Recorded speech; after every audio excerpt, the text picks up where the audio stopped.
Mia Harper stood at the edge of her kitchen island, shifting her weight from one foot to the other.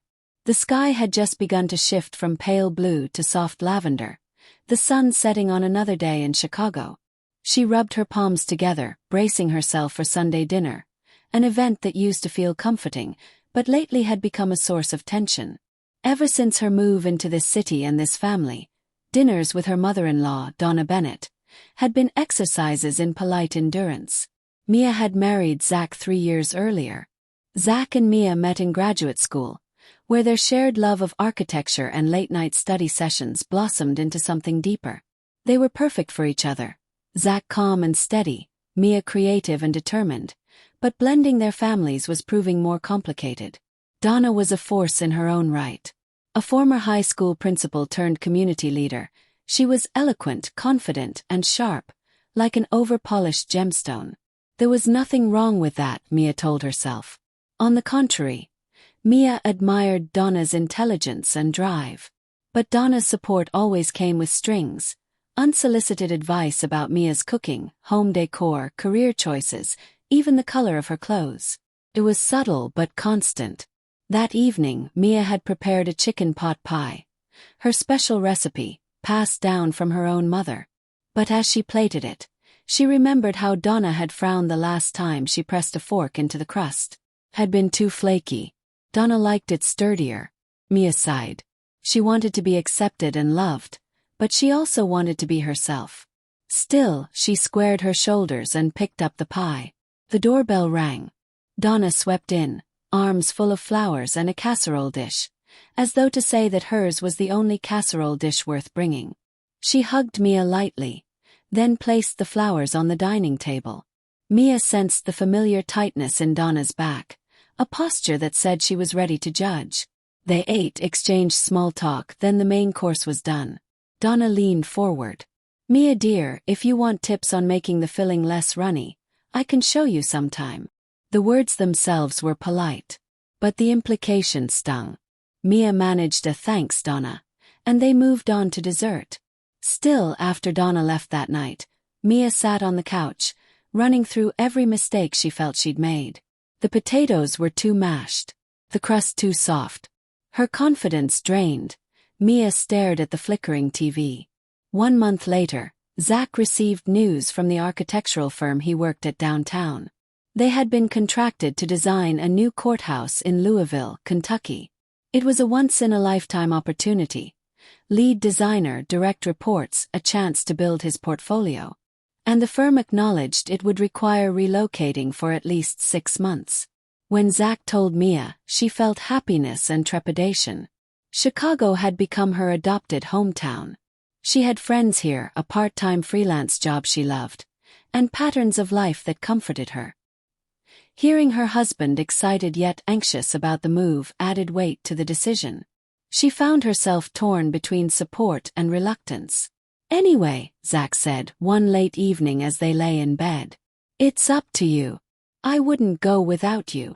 Mia lay still a moment, staring at the ceiling. Zach, I don't know if I can leave everything here. He turned to face her. I wouldn't ask you to. I want you with me, but only if you want to come. Mia nodded slowly. She loved Zach. She loved building a life together.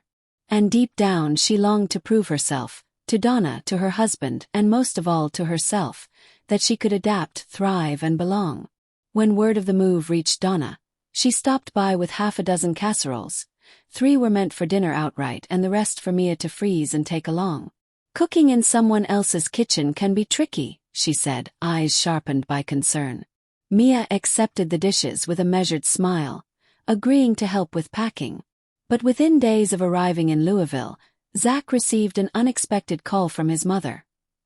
His father, Martin Bennett, had suffered a minor stroke. He was in the hospital, coherent and resting, but shaken, disoriented, in need of help. Donna, organized and independent by nature, found herself overwhelmed. The house echoed with silence, unfamiliar without Martin's morning coffee rituals. Mia did not hesitate. I'll stay, she told Zach, touching his arm gently during a video call from her temporary accommodations. You need to be with your mom. The next day, Mia moved into the Bennetts' suburban home. It was the first time she had lived under the same roof as Donna since the wedding. Packing her toothbrush felt symbolic, as she pulled clothes from her suitcase into a guest room dresser. She placed a simple bouquet of daisies, her own touch, on the nightstand. The first few days were a tapestry of shifting dynamics. Donna hovered by the hospital bed while Mia cooked breakfast and cleaned up, then showered and packed lunches. There was an unspoken tension, Donna letting go in little increments, Mia wanting to help but unsure when to step in. Donna's movements were brusque, words curt. "Your technique will save time next time," but Mia pressed on. At nights, Mia would lie awake, replaying every interaction, contemplative of how she could make Donna feel supported while also feeling seen. She remembered something she had once read: when two strong women meet, they either clash or lift each other up. She yearned for harmony, for a bond that reshaped their relationship into something deeper, not just surface-level acceptance. Then came the breakthrough. One Monday morning, Mia found Donna standing in the kitchen, wiping away tears as pots boiled and smells wafted in the air. Everything in the house had that faint hospital scent: sterile, disinfectant, worry. Donna shook her head when she saw Mia. "I came to make your breakfast, but I couldn't finish it." Mia stepped forward. "Let me." Donna nodded, wiping her eyes. Mia took the spatula, stirring eggs into a skillet with melted butter. Then she added a faint spoon of hot chili flakes. A tweak Donna had mentioned once helped reopen her appetite. Mia poured the eggs onto a plate and slid it to Donna. Donna stared for a long moment. Then she tasted it.